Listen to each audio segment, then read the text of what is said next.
Noam Chomsky, à 96 ans, partage une réflexion profonde sur le but de la propagande. À 96 ans, Noam Chomsky, intellectuel de renommée mondiale, linguiste et philosophe politique, continue d'éclairer le monde avec ses analyses percutantes. Dans une récente réflexion, il aborde la question de la propagande, un sujet qu'il a longuement exploré tout au long de sa carrière. Le but de la propagande, contrôler, manipuler, dominer. Noam Chomsky explique, le but de la propagande n'est pas d'informer, mais de contrôler. Elle sert à modeler les perceptions, à orienter les pensées et à manipuler les comportements. La propagande est un outil puissant entre les mains de ceux qui détiennent le pouvoir, qu'il soit politique, économique ou médiatique.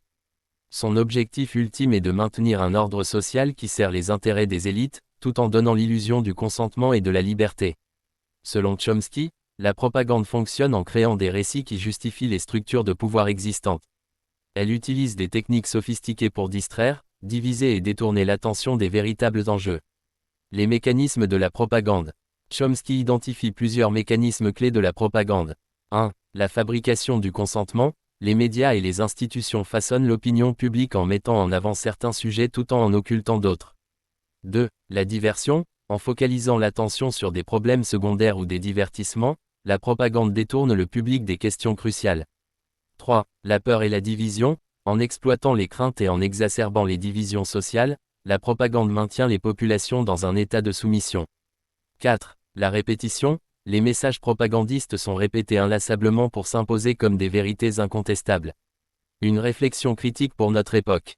Chomsky souligne que, dans un monde où l'information est omniprésente, la capacité à discerner la propagande est plus cruciale que jamais.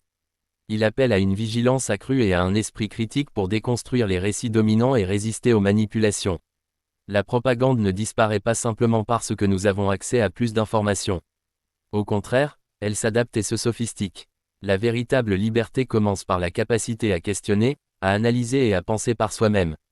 Noam Chomsky, intellectuel, 96 ans. Un appel à l'éveil collectif. À travers cette réflexion, Noam Chomsky nous invite à prendre conscience des forces qui façonnent nos perceptions et nos choix. Il rappelle que la démocratie ne peut fonctionner que si les citoyens sont informés, critiques et engagés. Source, réflexion personnelle de Noam Chomsky, partagée publiquement. N'oublie pas d'abonner pour plus d'informations, apprécie notre recherche avec un j'aime, merci.